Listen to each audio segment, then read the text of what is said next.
la deuxième. Désolé par le fait que le son de la deuxième partie du cours de génétique d'hier posait quelques problèmes, surtout dans sa toute première partie.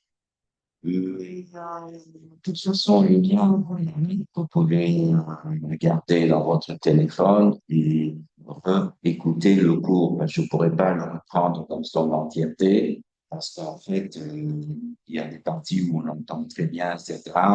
Comme je vous ai toujours dit, généralement, mes cours, moi, c'est des répétitions, des notions importantes, même si vous avez répété quelques phrases. Rassurez-vous qu'un peu plus tard, je les ai certainement reprises. Alors, je vais juste faire un récapitulatif rapide. Nous avons vu hier, hier, on a commencé avec le mouvement des populations. Vous vous rappelez, nous avons dit qu'il y a dans l'histoire des populations ce qu'on appelle le flux génique. Et je vous ai donné comme exemple, c'est le, des gènes de la population noire qui habitait le continent africain et qui, au cours de plusieurs événements que nous avons eus dans le monde, s'est déplacé d'un contexte déterminé qui est le continent africain vers le continent américain. Joséphine dit schéma en disant pendant ce transfert, les gens se sont arrêtés dans des îles, ainsi donc Cuba, Haïti, etc., avant d'arriver aux USA.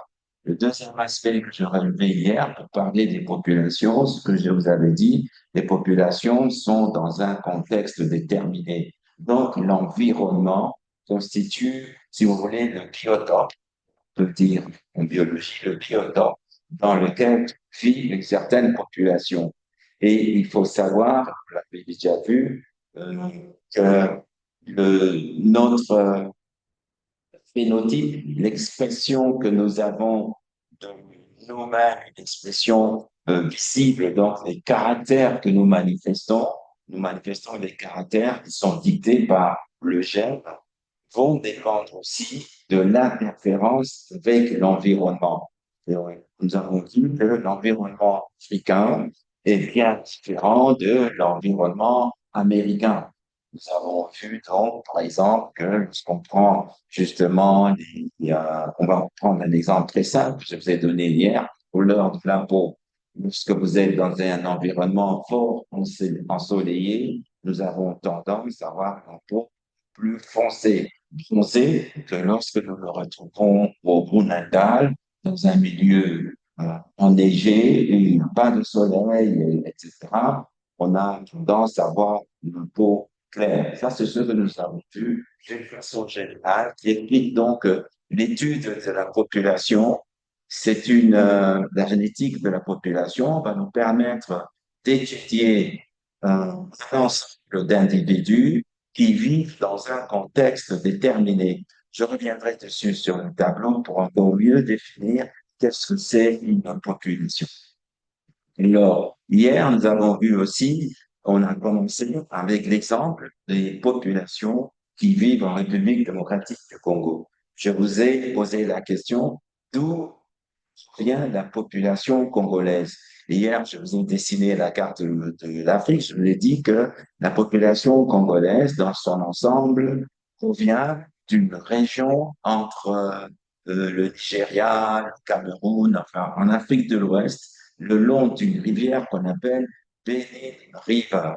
Il y a environ 2000 ans que nos ancêtres ont migré à partir donc, de l'Afrique de l'Ouest. Et je vous ai dit qu'il y a eu plusieurs branches de migration. Une partie de la population a migré vers l'Est, une autre partie vers le centre du continent africain, où le biotope qui caractérise le centre, c'est la forêt. Et une autre partie, aujourd'hui, je vous l'ai dit que, contrairement à ce qu'on pense que les populations africaines ne connaissaient pas la navigation, il semble aujourd'hui qu'une partie de cette population a quitté la partie ouest, donc le Nigeria, et a migré vers l'Afrique méridionale. Ce qui explique donc que nous sommes originaires du Nigeria, si vous voulez dire plus global comme ça. D'ailleurs, je vous ai dit hier, quand on voit des exemples, chez les Nigérians, on trouve des Ochungu, au coco, etc. Ce que nous retrouvons chez nous ici en particulier, chez les Tétela. On trouve aussi en Espagne, Chihuahua, Chisé, Chisui, etc. Comme aussi ici chez nous. Parce que n'oublions pas, quand on étudie la génétique des populations, ça ne concerne pas que les médecins, les généticiens et tout, etc., parce que les populations font l'objet des études ethnographiques, linguistiques, anthropologiques, archéologiques, et évidemment génétique humaine. Toutes ces disciplines contribuent à étudier la génétique des populations. Donc voilà, c'est pour vous dire que une population, c'est quelque chose qui évolue d'ailleurs. C'est pour ça que nous parlons, quand on parle des populations, on va nécessairement parler aussi de la variabilité. Et vous vous rappelez aussi que j'ai l'habitude d'ailleurs dans Contempo de dire que nous sommes tous, nous provenons tous d'un seul ancêtre commun. Et l'ancêtre commun, ceux qui sont croyants, s'appelle Adam. Et à partir de Adam, Ève puis enfin, est née, elle existe à partir de la côte d'Adam. Et puis après, nous avons eu les enfants d'Adam, etc. Hier, je vous ai donné ici aussi comme exemple, vous voyez euh, la généalogie de Jésus-Christ, on vous dit, elle commence à partir de Adam, etc., et elle fait jusqu'à Jésus-Christ. Donc voilà, ça c'est un exemple qu'on avait donné hier. C'est pour ça que je disais, c'est intéressant que nous, Congolais, nous puissions connaître aussi les origines de notre population congolaise. Parce que la population congolaise a quand même a une particularité. Le Congo, c'est un continent. Au Congo, nous retrouvons plus de 400 ethnies différentes. C'est vraiment un véritable continent. Mais d'une façon générale, je vous ai dit qu'au Congo, on a l'habitude de distinguer ce qu'on appelle les groupes ethno-géographiques ou ethno-linguistiques. Et de ces groupes ethno-géographiques, ethno-linguistiques, je vous ai dit que dans la partie est et la partie sud du pays, nous avons le groupe Swahili. Et dans la partie ouest de la RDC, nous avons le groupe Congo. Dans la partie centrale, en particulier dans la cuvette centrale, c'est le groupe Luba, Chiluba. Et enfin, dans la partie nord, centre-nord, la partie de la forêt équatoriale, c'est le groupe ethnographique euh, euh, Bala, donc les Bantala. Et donc, nous avons quatre groupes ethno-géographiques, les Maswahili, les Balingara, les Chiluba et les Bas-Congo. Dans ces grands groupes ethno-géographiques, on va trouver plusieurs ethnies aussi différentes, tribus si vous voulez.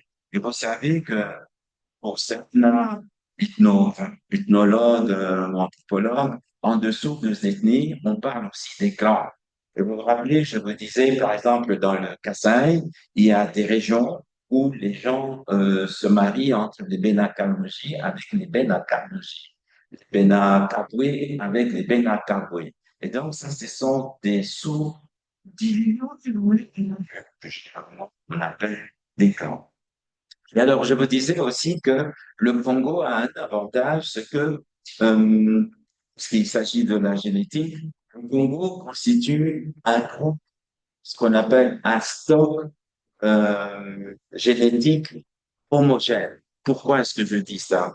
Évidemment, tout le cours de la génétique va se brancher sur une maladie héréditaire qui va nous permettre de comprendre aussi le mouvement des populations. C'est évidemment la drépanocytose. Et donc, le Congo constitue une zone où on a un stock génétique homogène constitué par une population qui est caractérisée par un marqueur des populations qu'on appelle les haplotypes. Je fais allusion donc marqueurs génétiques qui nous permettent de différencier les différents types de drépanocytose. Quels sont les haplotypes? Quels sont les marqueurs de population? Ce sont des marqueurs qui montrent que la drépanocytose, elle est apparue